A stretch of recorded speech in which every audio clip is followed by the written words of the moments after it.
વલસાડ જિલ્લા એસઓજીની ટીમને મળેલ બાતમીના આધારે વલસાડના કુંડી ગામે હાઈવે નજીક આવેલ એક કંપનીમાં છાપો મારતા ₹11 લાખથી વધુનો માદક દ્રવ્યોનો મુદ્દામાલ જપ્ત કરી માલિક સહિત 4 કામદારોને અટક કરવામાં આવી છે.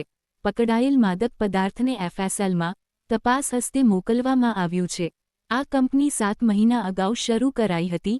કંપની પાસે લાયસન્સ કે કોઈપણ જાતની પરવાનગી નહોતી.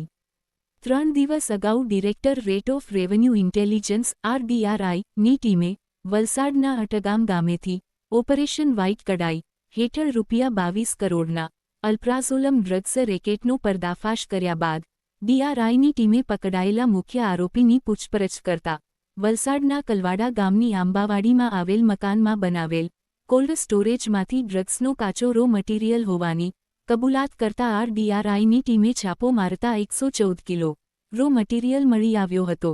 જે બાદ વલસાડ જિલ્લા સ્પેશિયલ ઓપરેશન ગ્રુપ એસઓજી ની ટીમને બાતમી મળતા ગત 2 દિવસ અગાઉ રાત્રે વલસાડના કુંડી ગામે નેશનલ હાઈવે નંબર 48ની બાજુમાં આવેલ એક કંપનીમાં છાપો મારતા એસઓજીની ટીમને પ્રાથમિક તપાસમાં જાણવા મળ્યું કે આ ફેક્ટરીમાં અલગ અલગ કેમિકલોનો ઉપયોગ કરીને પાવડર ફોર્મમાં માદક પદાર્થ બનાવવામાં આવતો હતો.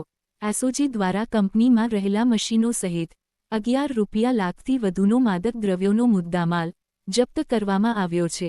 એસઓજી આ કંપની માલિક સહિત 4 કામદારોની અટક કરી તેમની સઘન પૂછપરછ ચાલી રહી છે. જોકે ચોંકાવનારી વાત એ છે કે આ કંપની છેલ્લા કેટલાક મહિનાઓથી બંધ હતી. જે બાદ આ કંપની ફરીવાર માર્ચ મહિનાથી લાયસન્સ વગર ગેરકાયદેસર રીતે શરૂ કરવામાં આવી હતી. એસઓજી આ તમામ પાવડર ફોર્મના માદક પદાર્થના સેમ્પલ લઈ તેની વધુ તપાસ અને પુષ્ટિ માટે પોલીસ દ્વારા ફોરેન્સિક સાયન્સ લેબોરેટરીમાં મોકલવામાં આવ્યા છે.